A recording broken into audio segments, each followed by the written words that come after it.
I hate the beach. It's hot. It's sticky. You get sand everywhere. Then you have to drive home like an hour. I feel so uncomfortable. My skin is crawling. You've got sunscreen in your ears. Dude, I despise the beach. And everybody loves it. Welcome back to the lunch table, Abby. This is the first episode that we are filming after the first episode has gone live, if that makes sense. Episode 1 just came out like 4 or 5 days ago. We've got like 85,000 views. You have to be like on cloud 9. You've got to have a pep in your step right now. There's a pep in my step. I'm trying to cut in lines at restaurants. Nothing's working. People are playing. People are playing coy about it, but I know they're watching. They're looking over at me like, what's going on? So like I said, we have 85,000 85,000 views, and you expect to, like, all of a sudden you're just going to be like Leonardo DiCaprio. You're going to be like one of the most famous people in your town. I gotta tell you, that's where the narcissism really kicks in, Brandon, because I was walking down the street in my hometown and there was like crowds of kids and like teenagers and stuff like that. Don't tell me you like covered your face like you're trying to... No, but I braced for it. I was like, all right, here it comes. Abby told me before we started the podcast like a month ago, he's like, if I can just get recognized in public, it's a win. It's a positive. Yeah. Has it happened yet? It's not even close. But I will say the algorithm is working a little overtime because my like friends and families that I did not tell, right? My sister throws in the group chat just right away. She drops, oh, here's Abby's podcast, by the way. And that's it. That was like the only comment. And you didn't tell her that you were doing this? Didn't tell her. So Instagram just fed her your content organically? Yeah, I think it fed like one of the reels where I was doing, I think where I was like I eat a lot. Yeah. All of your reels are you eating something, which, by the way, I want to bring something up. Okay. 99% of the comments on the podcast were super positive, right? Like everyone was like, yay, Brandon's starting a podcast. TFGs, the podcast is the greatest. And then all of a sudden you got to the Abby comments. And I will, in reality, like most of them were really nice. No, they were good. But there was one that really got me. It was like, why is Abby 9 billion pounds? And you made a really funny like Instagram video about that, like reading it while eating a cookie. It made me laugh. It was actually like organic, not the cookie, the content. I was like actually just eating a cookie while I was reading it. I was like, so you're literally like leaning back. It's like 1 a.m. You're reading comments, just like, hey, this jerk called me fat, and you've got like cookie crumbs all over. Like I was like, this fat phobic piece of crap. That was great. Yeah. In reality, thank you guys for all the support on episode 1. We kind of posted this on the vlog channel, having no idea what to expect. So thank you for all the support. We're also on audio only. Our audio only is doing pretty well. So Spotify, Apple Podcasts, everywhere you can listen to podcasts. So like if you're in the car and don't want to watch the video, you could listen to us on Spotify, Apple Podcasts, and all those places. Links in the description if you want to go to audio only. Do we have a name for our fans? Like the Lunchers or the Snack Boys? The Snackers. How about no, that doesn't make any sense at all. The Lunch Squad. I don't know. Stop with the squad. You're always with the squad. Sorry, what do you want from me? Oh, you got the TFG squad. You got Stevie's Army. Boy, there were more positive comments asking for Steve than positive comments about Abby. That's probably not true, but there were a lot of comments saying, put Steve on the podcast. I would like to have Steve on the podcast. Steve will be a guest. No, in reality, natural, Steve is probably going to be our first guest on the podcast, and he will be on here soon. But you're going to have to stick with Abby a little longer. We're giving him a good, we'll give him a good 10 episodes or so before we get rid of him. But if Steve replaces me in your content again, I swear to God, it'll be my son's destitution on his hands. Like, well, you're gonna come out with something so outrageous, you're gonna get canceled, and then I'm gonna have to replace you with someone else. No, you can't cancel lunchtime. It's like just please, I got a family to feed. Just stop. All right, so I want to get into like the main topic. I saw, and the funny thing is, I texted Abby about this topic, and he's like, buddy, I am way ahead of you. There is a contest in New Orleans. It is a sunburn contest. Literally, people enter this contest, and whoever gets the worst sunburn. Let me say that again. Whoever gets the worst sunburn gets like a $10,000 prize. I think this is the most absurd contest I've ever heard in my life. If you look up the pictures, we'll post it on the video podcast. It looks fake. They are red as tomatoes, like literally. It's Louisiana, right? I think it was New Orleans, yeah. Yeah. Do you say New Orleans or New Orleans? No, New Orleans people are scumbags. Sorry. It's New Orleans. You're a New Orleans guy? No, I said New Orleans. You heard me say New Orleans. No, but okay. New Orleans is the way. I think actually they prefer I guess they go the Nolans. You're such a freaking tryhard if you're doing the Nolans. Okay, let's dial this back. Back to the sunburn contest. My wife her job is in dermatology. I showed her this. She nearly had a heart attack. She thought it was Photoshop at first. She's like, that's not real. I'm like, no. Those are real pictures. Dude, these people are killing themselves. I don't even know if it was $10,000. I think it was like $1,500 and like a Red Lobster gift card. And they're killing themselves. Wait, actually Red Lobster? Like Red Lobster that part I made this? up. That part I made up. But I think it was like $1,500 and like a gift card to some like restaurant down in New Orleans. If you need the money that bad, that you're going and roasting yourselves in like a broiler oven, man. I personally would donate to your well-being so you did not have to do that because, well, I don't know.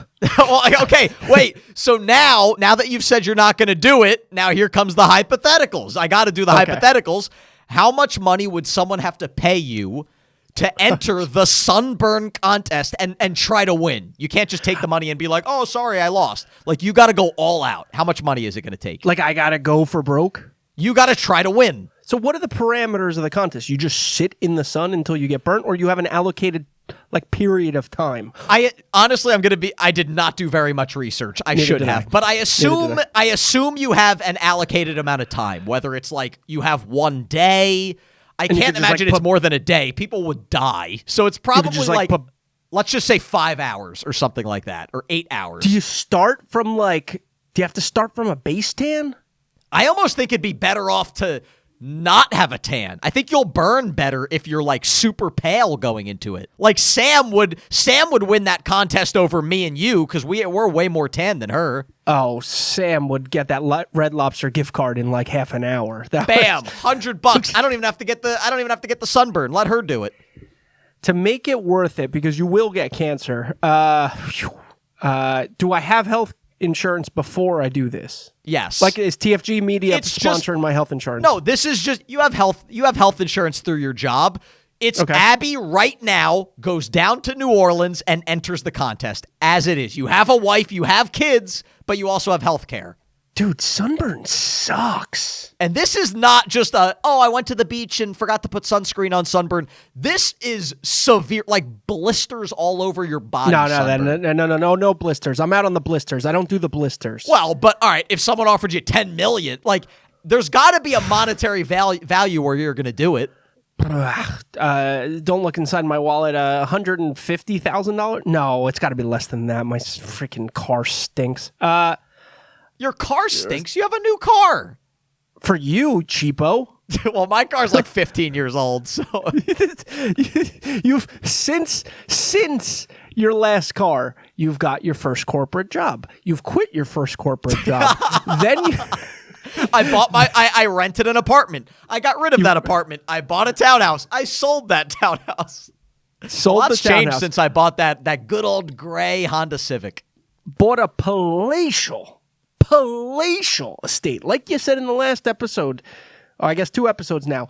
Land more than the eye can see. Abby loves to try to act super smart and drop these big words. What in the world does palatial mean?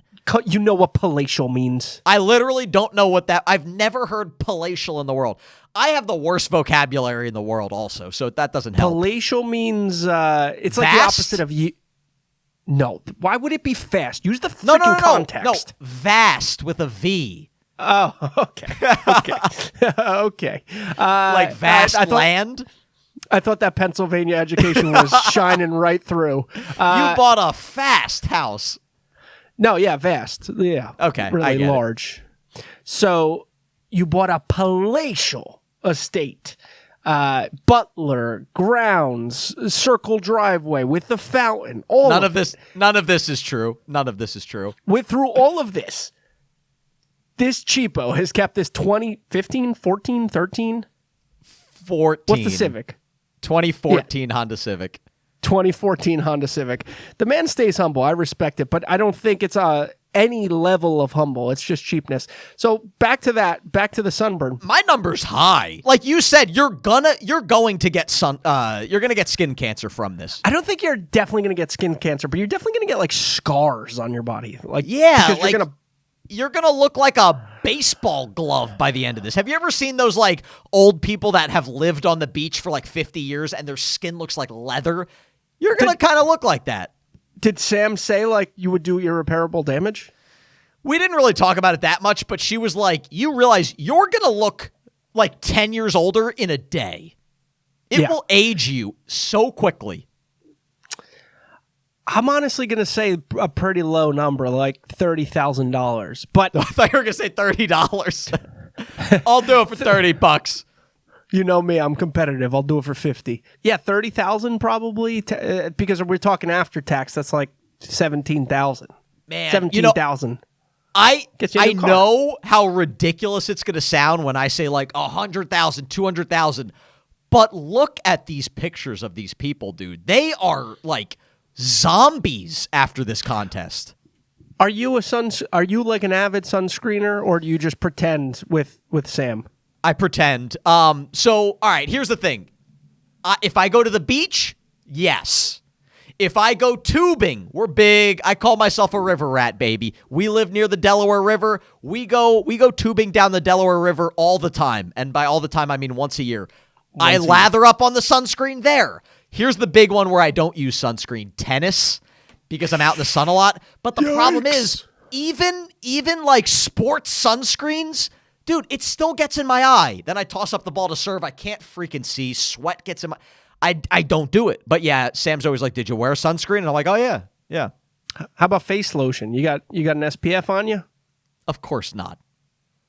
Yeah, we went over this last episode. If you didn't see the last episode of the pod, you're right, with the shower techniques. It was the shower podcast. We talked about our bathroom routines, and Abby's got shampoo, conditioner, face lotion, body wash. He's got an exfoliating sponge. You had about 34 things, and he said it takes him like 25 minutes to shower.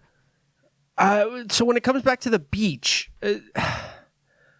I use the spray, right? But the spray is like half of it goes out into the wind, and you miss spots a lot. Like sometimes I'll do the spray and then I'll have like a triangle on my neck where I missed. But the lotion is disgusting. Like you're sitting there in the hot sand. Ugh. You're spreading yourself like a breakfast bagel, like slathering this on you, and you feel the sticky. You feel like a frat room on like a Thursday night. It's sticky. The sand's on you. I'd rather die of cancer. Like that's how bad I hate the lotion. Did you just compare putting sunscreen on your body to a breakfast bagel?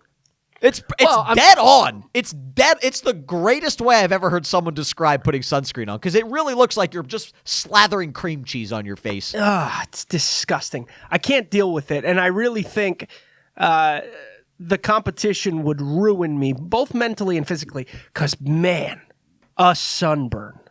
Everything sucks. You take a hot shower, sucks. Horrible. You just... Anytime anything touches your skin, it just hurts.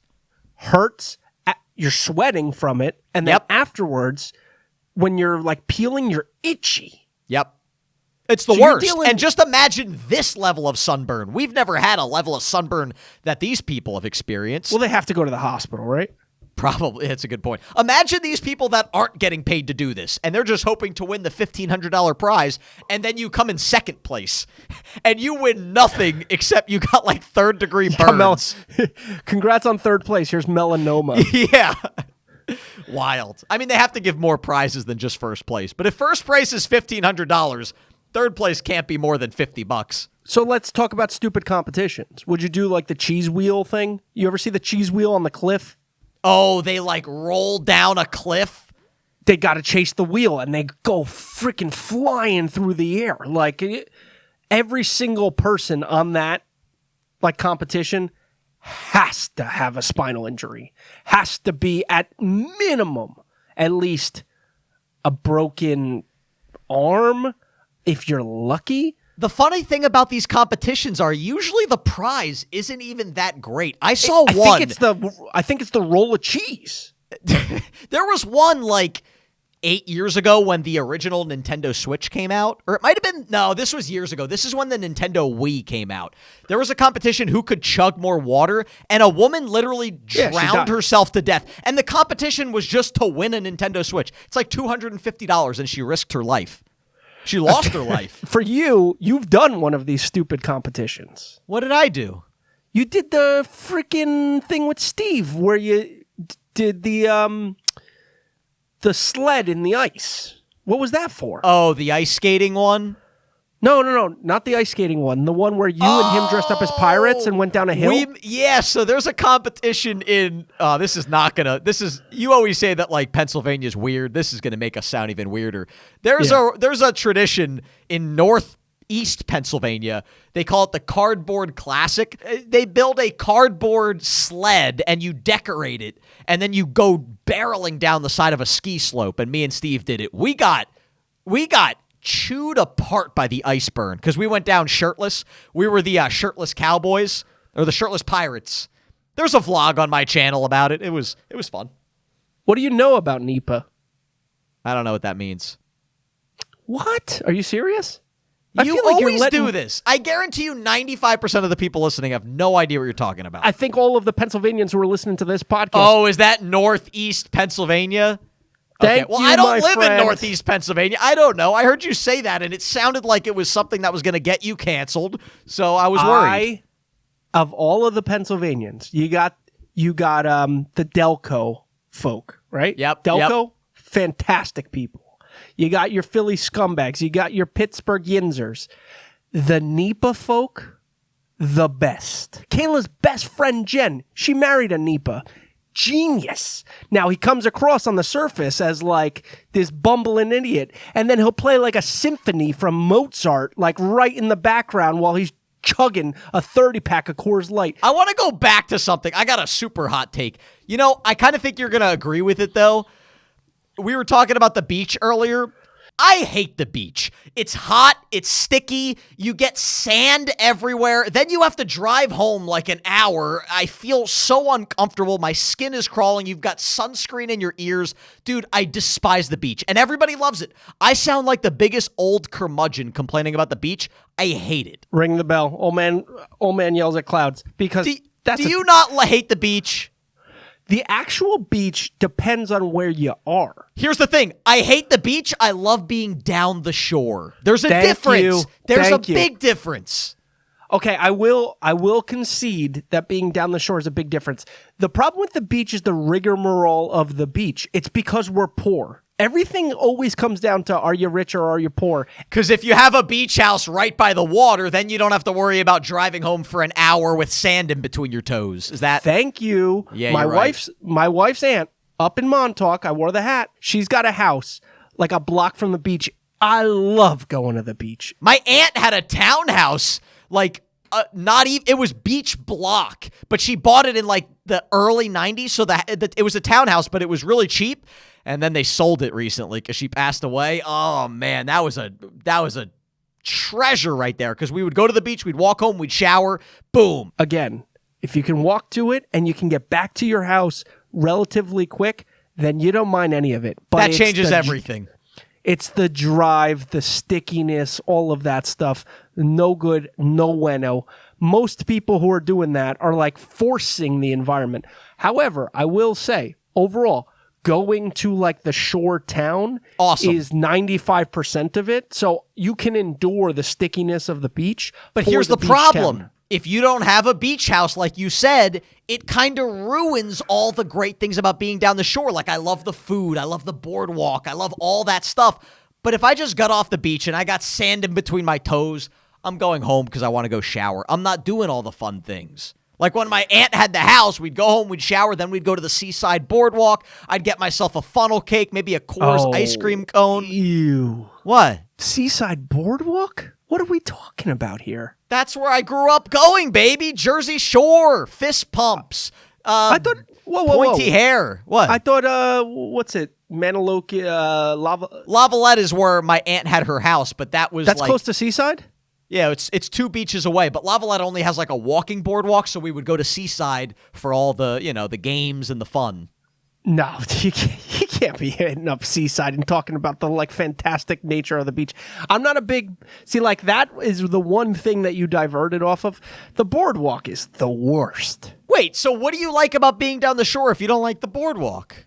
I like the beach ambiance. Like even in Asbury per se, it's not necessarily the boardwalk. It's more like Cookman, right? So it's going out into the streets where there's like ice cream parlors and places to eat and the vibe of being in a shore town, right? Montauk, there's no boardwalk. There's not a single poor person in that town. There's no boardwalk. What does your wife's aunt do that she has a house in Montauk? Those houses are like $5 million and up.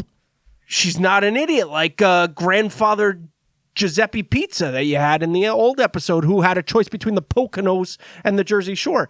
What happened is actually her uncle, it's his grandparents' house. So they bought it in the 1930s when it was a pack of peanuts and yeah. And now they won a sunburn contest in New Orleans and took the $1,000 and bought the house. Yeah, and now we're I have no business being in this town during the summer months because it's like me crushing a bagel covered in cream cheese, elbow to elbow with Alex Earl walking past me. Dave Portnoy, doesn't he have a house up there? Yeah, Dave Portnoy. So your wife's aunt never wanted to sell? She must be wealthy. No, because at this point, you can't rebuy that, right? So this is the excitement of having it.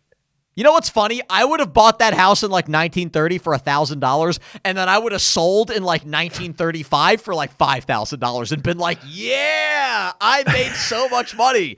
And then I'd see that it's worth $10 million now. I would do the exact same thing. That's the thing where I really can't rag on you, because I remember Celsius. Remember that when me and Frank were all in on Celsius? Yeah. And that stock, I think it went from $30 to $60, and I was like, "Ooh, life's gonna be different, baby!" And I cashed out for I always say, man, because I had a friend that had all this Bitcoin in college, and then he sold it early, and I'm like, what an idiot! He'd be worth $30 million. But I'm like, if I had 100 Bitcoin in college, I would have sold it a year later for double the profit. I would have pocketed $600 and thought I was a genius. You've heard about my buddy Matt, right? You've heard about him? He's a computer programmer, really smart guy. So he was always to the first of the trends when it came to the technology industry. So was he early on the ground for Bitcoin? Oh yeah, 2013, he had a ton of Bitcoin, and he sold it for a pair of Ray-Bans. Oh, so he was able to change, and he was I remember him telling us, in retrospect, he was like, how cool is it? I just mined this fake internet thing, and I bought these Ray-Bans that turned into a real thing. It's in 2013. That's awesome. Even though now it's that guy's an idiot. Trade. Yeah, unbelievable trade. But those Ray-Bans are probably worth $400 million. I heard about a guy that ordered delivery pizza, and when the guy came, he didn't have money, and he's like, I'll give you 10 Bitcoin. And the guy was like, all right, I'll take it. 10 Bitcoin now would be worth over $1 million. So that pizza cost that man $1 million. Crypto. I did that with Dogecoin. Oh, you bought Dogecoin and then sold it before it kind of went up? I remember I was early, you know how I'm always chronically on the internet, and Doge was pop. I think it was 2018 or something. There was memes up the wazoo, and I was like, let me buy this stupid coin. And I saw an insurgence of it, and then that was the first time Elon Musk tweeted about it. It went up 400% in 2 days, and I think I put $100 into it, and I was like, oh baby dog, Kayla, we're going out to dinner this weekend. Meanwhile, you could have bought a boat.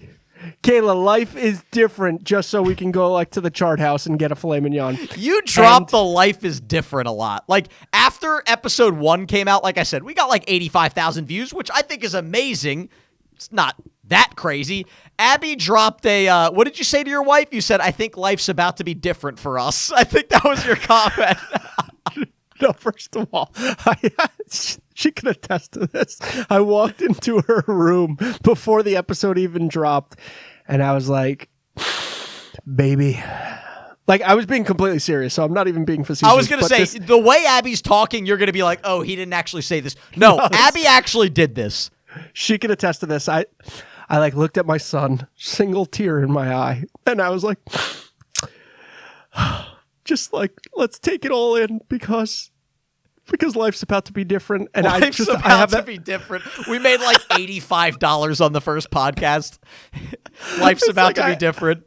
It's like I have a feeling in my bones, sweetie. And then that's again why I'm walking down the street, chest out, expecting paparazzi photos. People stopping their cars. Mr. Abby. Yeah, right. Nothing. Is that Raphael? Let me take a picture with Raphael. And then I gotta tell you, Brandon, life, I still believe it. I still believe the lunchers are going to come in our favor. Yeah. But boy, you better speed it up because we're not paying for daycare yet. Daycare is still costly. I'm still driving like 100 miles to work, both directions. To be fair, the first episode came out 4 days ago as of us filming this video. Oh, one thing that I thought is hilarious. I don't know if this is going to make you feel good or bad. Okay. Our first podcast has more views than all of the episodes of your previous podcast combined, including your shorts. Okay. So Abby had a podcast a year ago that extended for like 2 years. Pretty impressive that he stuck with this podcast for 2 years. We got more views in 4 days than he got in 2 years. Did you Google it or you're just like, you're No, I went on, sure I was like, I'm curious, how many views did Abby have on his last podcast? And it was like 65,000 views. Again, all of your podcast and your shorts. And we passed that in like a day and a half. That could make you feel good. Or like a complete failure. I don't know. Well, it is a very humbling like industry, right? And not to get too serious, but I was listening to a podcast and they were referencing basically another podcast, a little bit of podcast inception.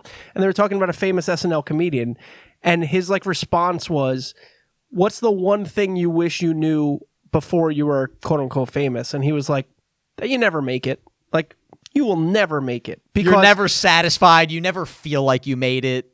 The second you get on SNL, you're like, you want to make a hit movie. And when you make a hit movie, you want to win an Oscar. And like for me, I was thinking like, oh my God, what a day it would be till I get, 100 views on a podcast. And I'm sitting there late at night freaking like biting my t-shirt like, why won't these views go up? The rest of like his other episodes have gotten hundreds, sometimes millions of views. Your freaking TikTok with Jersey Joe has like 10 billion views. You post us on TikTok, I think you got like 1,200 views. Well, I will say, so Abby and I, if you don't have an hour to watch the whole podcast, or you just want to go back to the funny moments, on our TikTok, on our Instagram, and even on this channel for shorts, we post clips like every other day, just funny highlights from the long episodes. So go check them out if you haven't. It's usually kind of like a little highlight reel. But your mom probably had the funniest comment that I heard. So roasted. In the beginning, probably within like 3 hours, we had like 13,000 views on episode 1, right? Pretty good. And Abby's mom is used to Abby getting like maybe 13 views on his podcast. That was rude. Well, why don't, sorry. You said it so like affirmative. At least say like 130. Well, I said 13,000, so I thought I'd go 13. Okay. Why don't you tell the story because you got the text. What text did you get from your mother the day that episode 1 came out? So it wasn't actually a text. I made Kayla text it to me because she said it to me live, and it cut like a. She said this face to face. Just she's a stone cold killer, like the Jeffrey Dahmer of comments. She's eaten me alive, this And woman. you guys don't know Abby's mom. She is like one of the nicest women you will ever meet. So to hear what she's about to say, crazy. Yeah, right. Multiple times roasted me on this day. So we're watching the... I got to tell you the comment after that. So she's watching it, right? And I pull up chest held high, right? I pull up YouTube because she finds out about the podcast. Kayla tells her about the podcast. And I go, hey, look, Mom, I made it. I'm like, Mom, you know, again, life's going to be different. You should Life's probably quit your job. about to be different. I love that quote. You should probably quit your job. I got you from here. Your son will have you for the rest of your life. And she's holding my son. My dad's there. He's barely paying attention. I put the podcast on because she goes, I want to watch it. And it's like embarrassing when you're putting something on. So I put it up on the screen. First thing you see, TFG Vlogs, episode 1. You see right here, 13,000 views. And I made sure to point it out. I go, Mother, look how many views. You just filled half of Madison Square Garden in like 3 hours. No, this was like an hour, 2 hours. And Maybe I'm like, 2 Mom, hours. in 1 hour, 13,000 views. And all she said to me, she looks at me, not even dead in the eye. It was just a passerby comment. Oh man, he must have been replaying this video all night on his cell phone or something. I'm like, what the? Can I get some? We got 13,000 views. Abby was 12,900 of them. Yeah, that's what her expectation was. So then we're watching the episode, right? What a great comment. What a great dig there, man. That's where you got your little comedic ability from Mom. Well, although your dad's got some zingers too. We're watching the episode. Not even a pity chuckle, right? Watching it intently. And after like 5 minutes, I can tell they're both talking to each other. They're looking at my son. And I'm like, can I just turn this off? And my mom's like, no, I want to watch it. So we sit there. Well, I don't sit there the whole hour, right? Like I go wash dishes. I'm done. The hour's over. And so I bite the bullet and I go, what'd you think? I was like, the only thing I got at this point, I know they're not loving the content. And I know basically she thinks I'm a total failure of a human. So you're like, at least just old. lie to me now and say that it was good. No, not even that. I'm like, how about that production value? Hell of a camera that Brandon bought me. She goes, no, I thought it was good. And my heart started to warm and grow. Did she really? She goes, I thought it was really good. She goes, next time, she goes, I have some ideas. I don't know. Try anything. Maybe next time, like, talk about like some interesting topics or things. But she didn't mean it like harsh. She was actually trying to give a suggestion on the podcast on how to grow the podcast. She's like, you know what? Next time, be more, I don't know, just be like funnier. Just be funnier. Just be entertaining. How about you make people not want to jump off the third story of your building when they watch your podcast? Try that next time. Why don't you get just someone else, you leave the podcast and find someone funnier? That would make it so much better. Could you imagine? She was like, that was fantastic. When's the next episode with Steve? Yeah, is Steve going to be on next time? Wait, so here's a question, because my mom is like my biggest fan, right? My mom's great. Like, she watches all of the content. She loves the content. I'll get texts from her like, oh, the podcast was great. The vlog was great. Do you think your mom will watch any other episode ever? Or do you think that was just the one time she was just being nice? What if you actually made it big? One time... being nice, probably maybe watch a clip or two. Like I put on one of the clips, again, kind of stone-faced. My mom laughs at everything. And you edited the clip, so you're thinking like, all right, now this is really my piece of content. Yeah, this is not really her style, but of course, within 2 seconds, she's a social climber. She was like, you should have me on the podcast. And I was like, listen, relax, okay? You think you're instantly going to get us like so many views. But I think there was another thing that my mom said. I forgot what it was. I think my dad said something like at the end of like, essentially along the lines of like, all right, I mean, we'll see how long this one lasts. Like one of those throwaway comments. Brutal. Well, hey, like I said, we got more views on episode 1 than you got on all your podcasts combined last time. So that's a good start. Yeah, no, I'm excited. I think the rest of the fan base is excited. I got great comments. And if I don't get great comments in the future, just let you know that, again, my son's daycare costs ride on your commentary. So please, just be kind to a man who is trying. I've tried many times. I can't fail again. But if I do, so be it. My dad would have predicted it. That's true.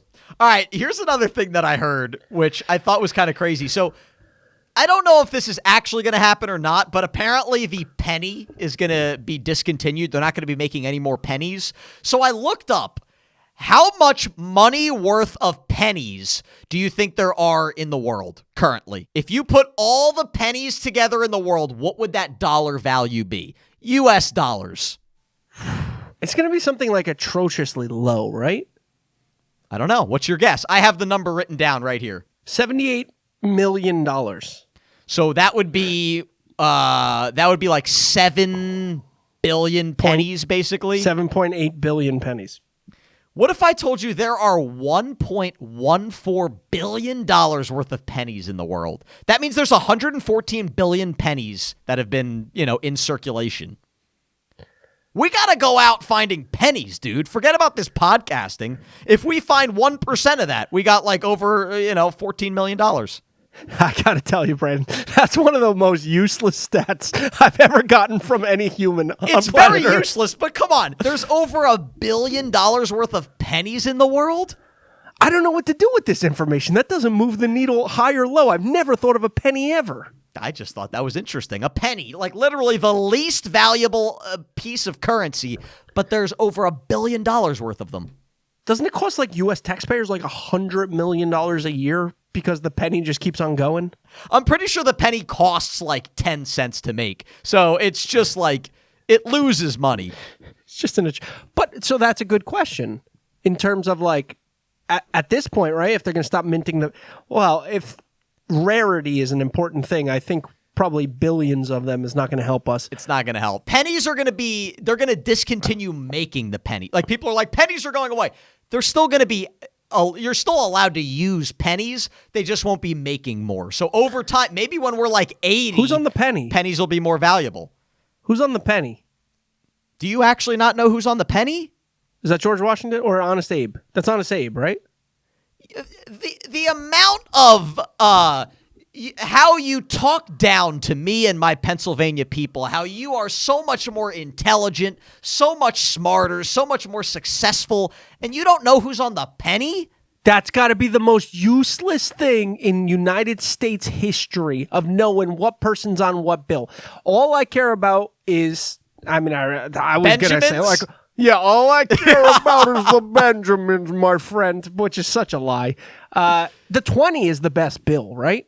Yeah, the 20 is the most versatile. It's low enough that like you can carry a few of them, but it's valuable enough that, you take 2 or 3 and all right, you got some money here. I agree. Yeah, and it also looks like... Although you know what's underrated? The 10. I've been finding myself loving 10s recently. The 10 stinks. What?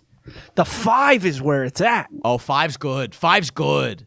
The dollar's kind of annoying. Now the the dollar just works though. Like thinking about dollars like raining down at a like I'm thinking about us. We just sell out our first arena, right? And I just go into Spotify deal.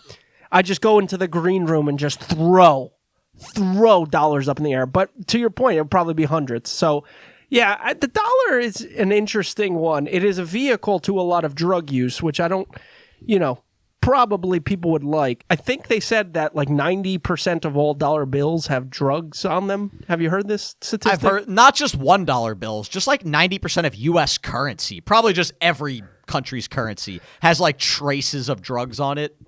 But what's interesting is like it's other countries' currency like stinks. Like the United States dollar is a legitimate piece of artwork. Like, have you ever looked at the bill? Dude, I think other countries' currency is awesome. Like me and Sam went to Australia. Dude, they got like clear strips in their currency. The clear strips are the worst. You couldn't be more wrong. I love the clear strip. Shout out Australia. No, the clear strip is what makes it feel the fakest. What about when we went to Dubai? They have like $5 coins. Like their coins go really high in value. I'm not I don't like the big coins. Big coins, to me, coins is a symbol of cheapness. Like carrying around like $42 in coins in your pocket. It's weighing you down. It is the most useless thing to do. I like a good $5 coin. I think that's fun. Although in Dubai, a $5 coin will get you nothing. Like the euro stinks. The euro's fine. I don't know. I don't know. There's nothing special about it.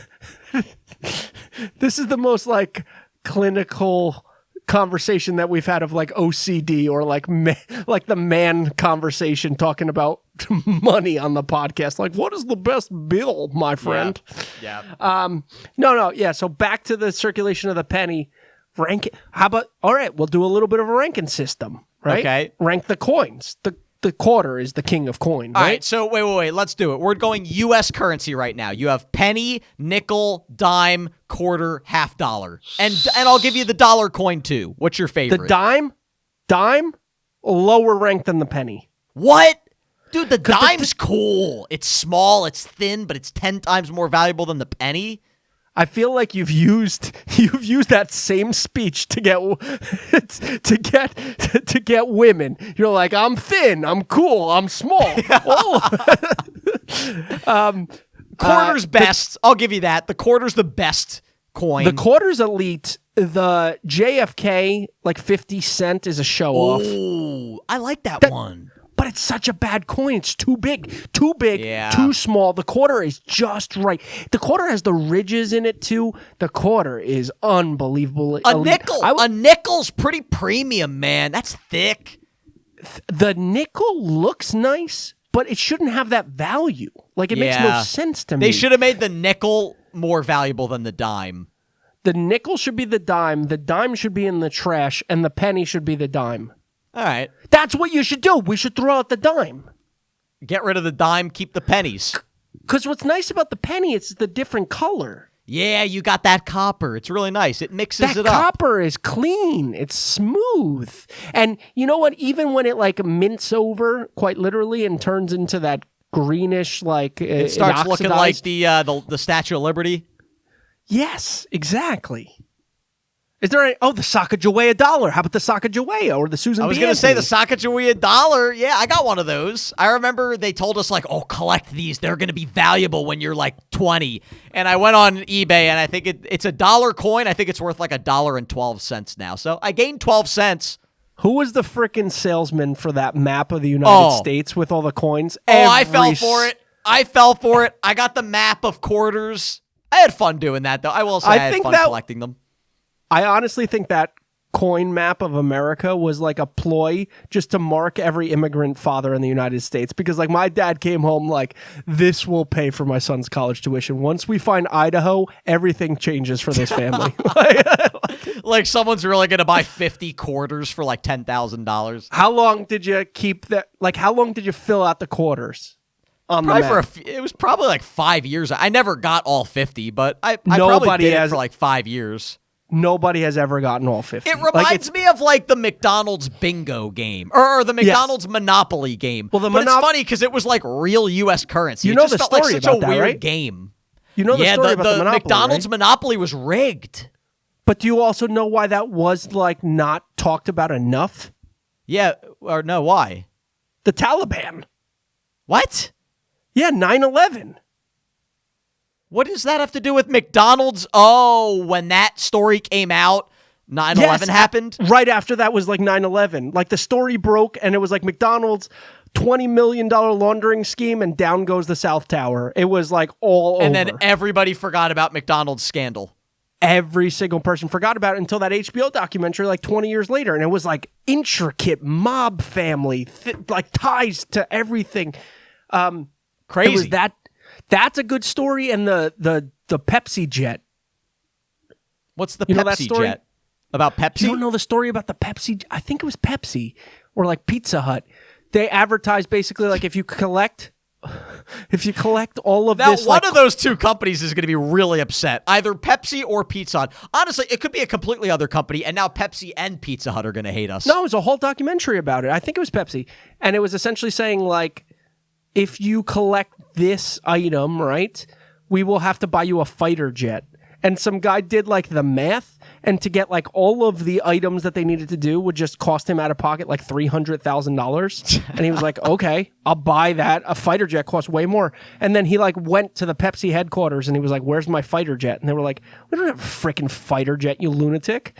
And he's like, every single commercial in this country says that I get a freaking fighter jet. So I think he like sued them. It went to a legal battle. And then ultimately, I think they settled and had to buy him something, which is also ridiculous. Like, you get the fighter jet. What are you going to do with the fighter jet? Well, maybe it's like a Mr. Beast video. You get the fighter jet, but really you just get the money for it. Like when Mr. Beast gives away an island, what they did. They don't actually get an island. They just get like the monetary value. Well, they could. I think what Mr. Beast always says is like, I give them the option to have the island in the middle of nowhere, but it's like, what are you going to do with this? I'll give you $1 million if you just want that. And they're like, okay. Like the guy who won a chocolate factory from Mr. Beast, what's he going to do with it? It's going to start smelling in a couple days. So the guy just took like $500,000. Is the guy who like has to lose 100 pounds in like a year, is he still there? Oh, yeah. Mr. Beast has this like wild challenge where like, if the guy loses 100 pounds in 6 months, he gets $100,000 or something like that, or $500,000. I think it's 500. Yeah. Would you do that now that you have a kid and a wife? I thought you were going to say now that you have been confronted with the internet's commentary on your fat body. Yeah. If Mr. Best, if Mr. Best is watching, now if Mr. Beast is watching. And he's probably, if Mr. Beast is watching this podcast right now, he's foaming at the mouth for me. Like when he's looking at me talking, he's like, oh my God, I could lock that fatso up in a house. He's good on camera. He's fat. Yeah, he's keeping, like yes. Would I do it? Absolutely. So you would be away from your wife and kid for like a year? For $500,000 and I come back looking like Ryan Gosling, I think my wife would be pretty okay with this kind of You'd lose situation. your job, though. There's no way You're your job offering would me keep you. garbage. You're offering me like, oh, move to Doylestown and I'll give you $42,000. What? Where did you get that from? I said if you move to my town, Spotify will give you $10 million, and you said no. Okay, but at least like make it something that'll improve me as a person. I said, if I move to your town, clinical depression sets in. If I get the Mr. Beast video, I come out like a rock star. Yeah, that's fair. So you said you had a topic about a baby on a plane. What was this one? I heard this baby screaming up a storm. It all has to do with the performance that the parents put on. Because I was going to say, you took your 3-month-old child to Florida on a plane. You got to break the tension. You know what I did when Raphael started crying? I calmly, I looked at him and I not screamed out because those people are a little cringe, even though this is probably a little cringe. To at least to like the 15 people around me, I was like, someone's got to shut that baby up. And it broke the tension. That's such an Abby thing to do. I love it. Yeah. And it broke the tension. And then I think as the plane started to take off. But what's annoying, it's like at a restaurant. People have talked about that. You have the kids running around doing backflips off the freaking pizza stone. Sticking their fingers in someone's pasta that's not even at their table. Yeah. And the parents are just sitting there like ignoring them or like, oh, it's okay, little Damien.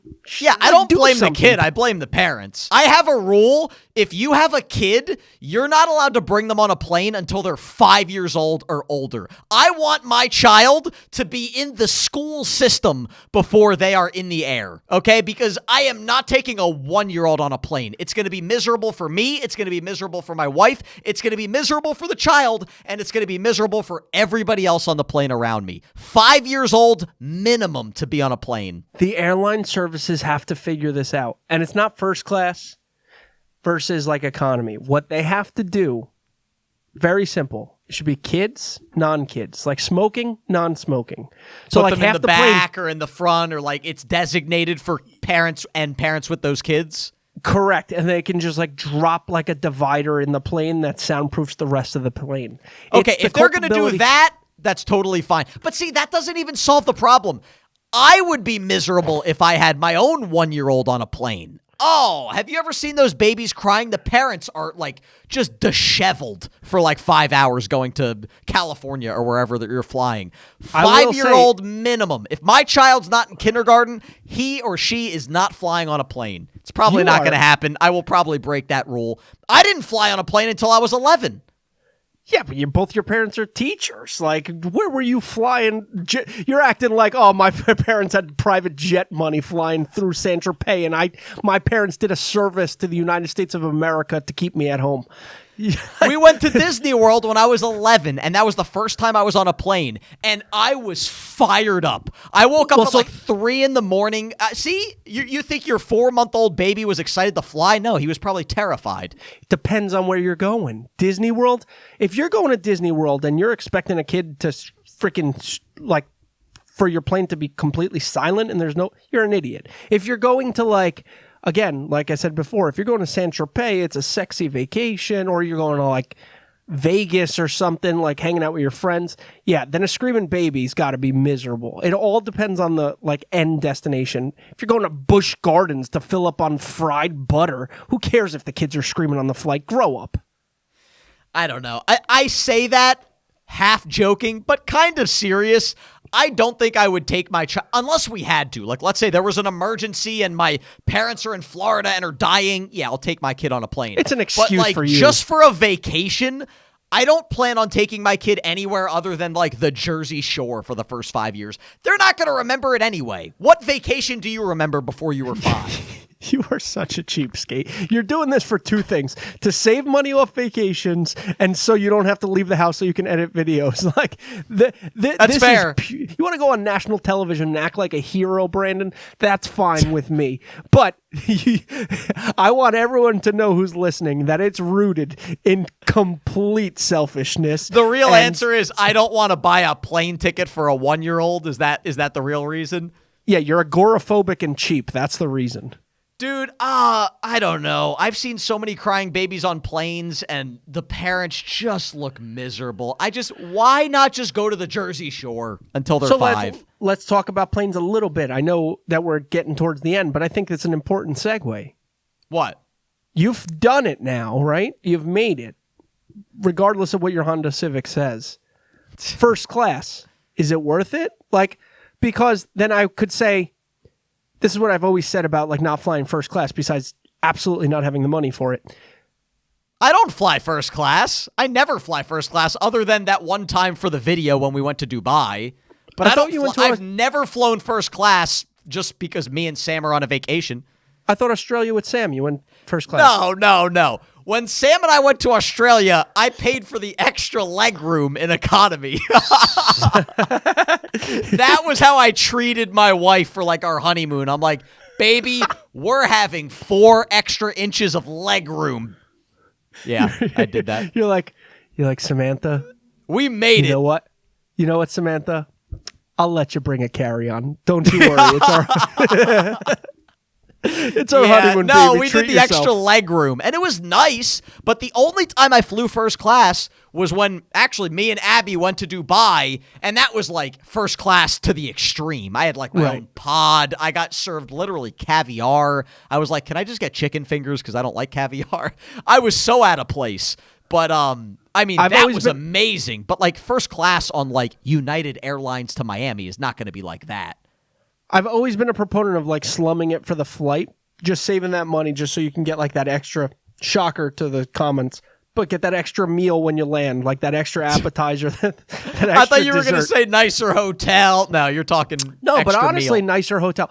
Okay, that's one thing that I grew up against, like grew up differently that I don't do now, nice hotels. I think it's worth it. Like my dad was always so... What the hell do you need? Meanwhile, there's like a dead body in front of the door. What the hell do you need a nice hotel room? You're sleeping. Your eyes are closed. Exactly. Your eyes are closed. We're going all over the city. No, there is nothing better on vacation. Nothing better than vacation.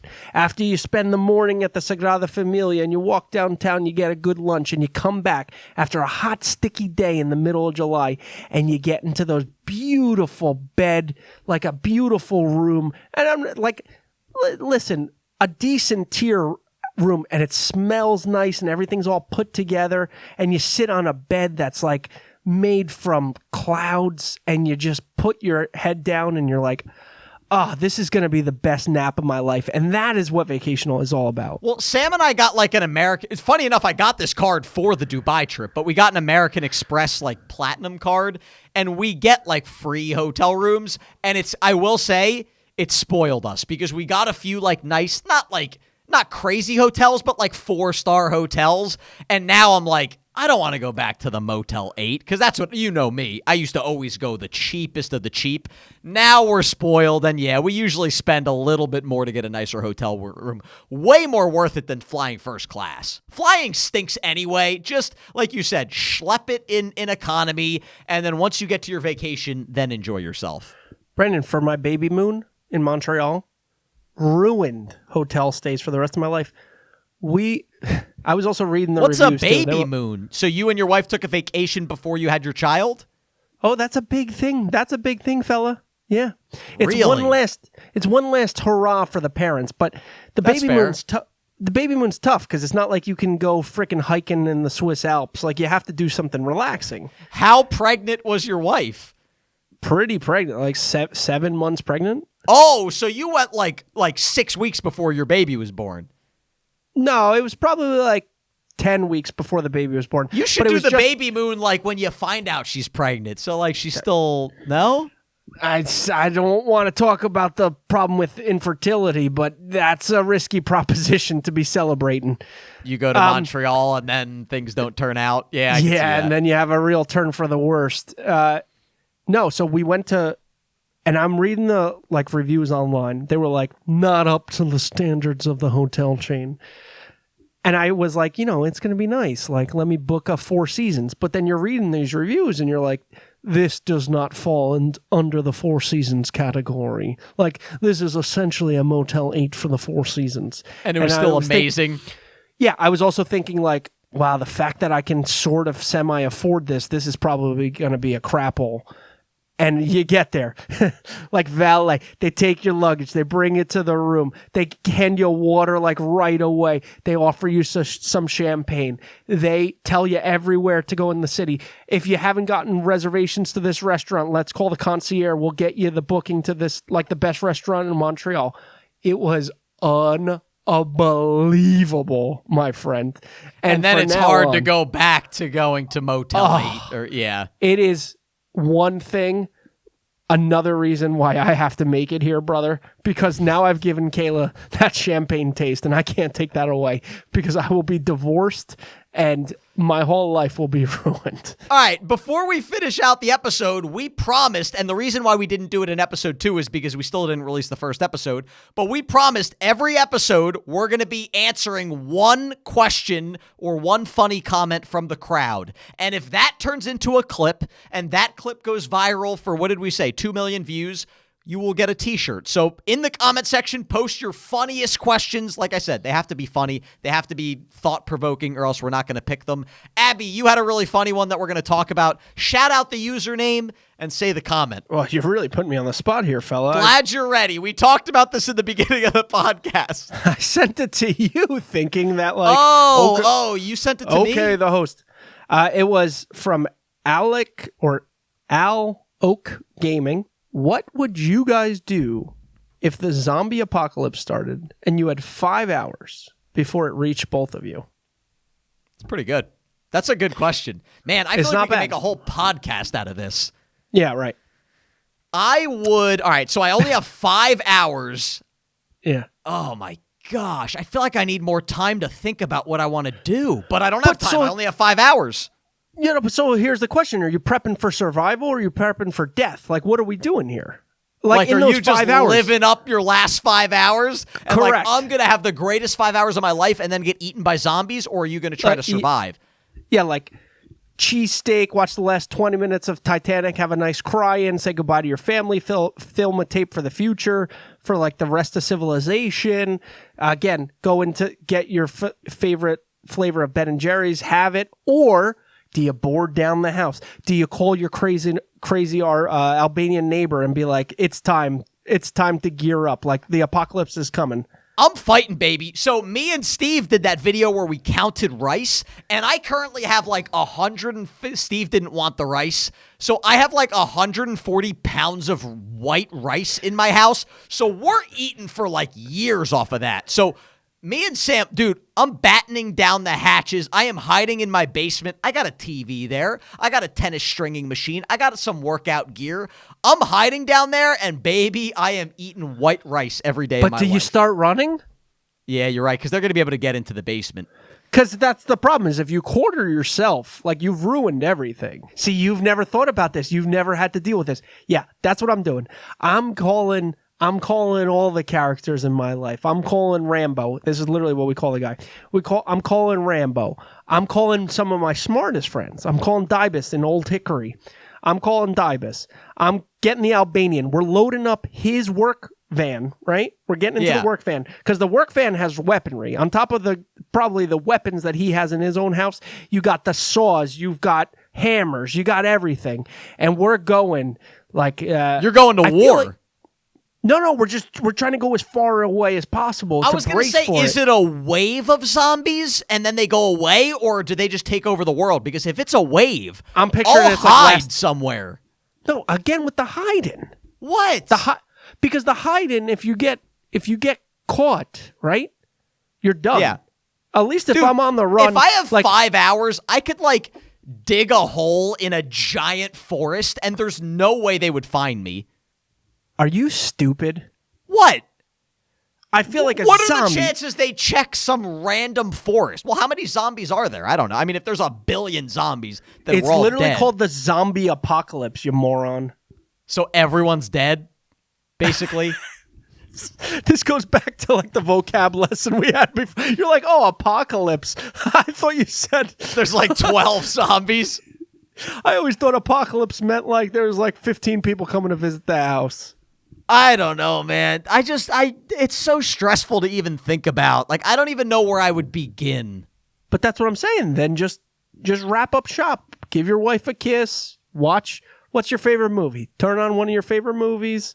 I really love Shawshank Redemption. Exactly. Oh, that's beautiful. Yeah. You start Shawshank Redemption, and then you get to the scene where Andy Dufresne lifts his hands in the air, and on my third pint of Ben and Jerry's, and then you hear the glass break in the house. And it's over. And then it's night. Guys, thank you for tuning in for another episode. Like I said, check out the audio only. There are links in the description. Go on there, rate us 5 stars because Abby needs to send his child to daycare. New episode every 2 weeks. Next week will be a vlog. The week after that will be another episode. I hope you guys enjoyed it. We'll see you in 2 weeks. Love to love you, babies. That was weird. Yeah, it was. I was trying to think of an outro and I couldn't.